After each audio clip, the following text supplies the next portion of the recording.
Pues cuando era pequeña, en mi vida me han sucedido cosas que muchas veces me he callado y no he compartido. Pues una de ellas, que cuando era pequeña, pues yo vivía en Marruecos y pues allí se educa muchas veces pegándole a los niños, entonces en los colegios, incluso a las maestras. Entonces era un pueblo nuevo al que nos habíamos mudado y era un cole nuevo, y mis padres ya habían tenido la charla con los directores y con los profesores de que ellos no tenían el derecho de educarme de esa manera, sino que solo mis padres, y bueno, lo habían comprendido. Pero al mes de eso sucedió que un día en la clase pues todos nos habíamos comportado mal, entonces la profesora fue pegándole con los barrotes o los caños de madera, los caños o barrotes de madera a todos los niños de la clase. Entonces cuando llegó a mi fila, pues me decía que no era justo de que a todos le corrigiera porque toda la clase nos habíamos comportado mal, entonces que no era justo que a mí tampoco me pegara. Y yo en ese momento no supe qué decir, era muy pequeñita, entonces dije, pues bueno, tiene razón, simplemente le puse mis manos y me corrigió. Luego en toda esa semana los demás profesores se habían enterado de que esta profesora me había pegado, entonces era como un orgullo para ellos el decir, yo he corregido a la hija de los extranjeros. Era un pueblo muy pequeñito y pues los extranjeros se nos conocía mucho porque éramos los únicos allí. Entonces todos los demás profesores en esa semana también, por X razones, pues me habían corregido.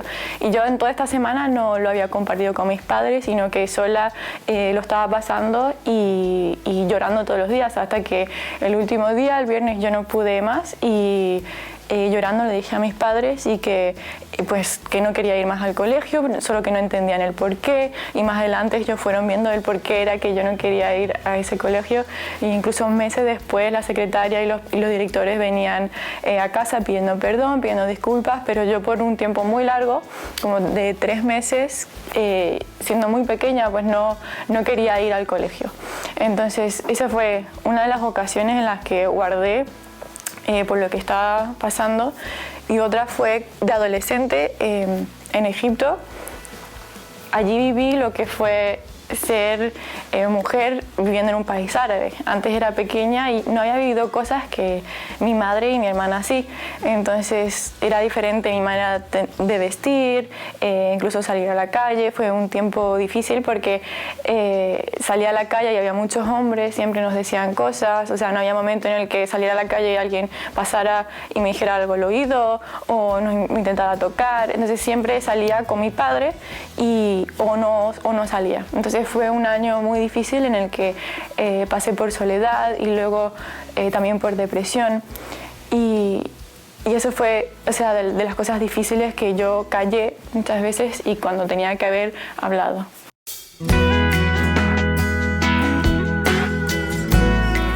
Pues en esa área en específico, en esa soledad, vi que el único que estaba era Dios, que estaba ahí conmigo y que realmente no estaba sola, ¿no?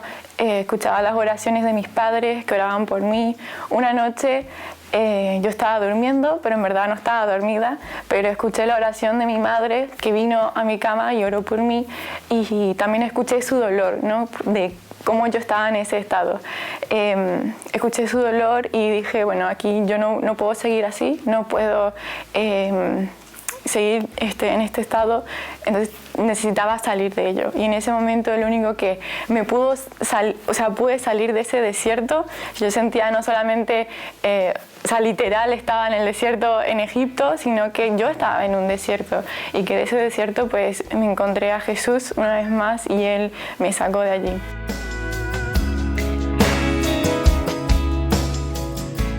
Pues no callarse.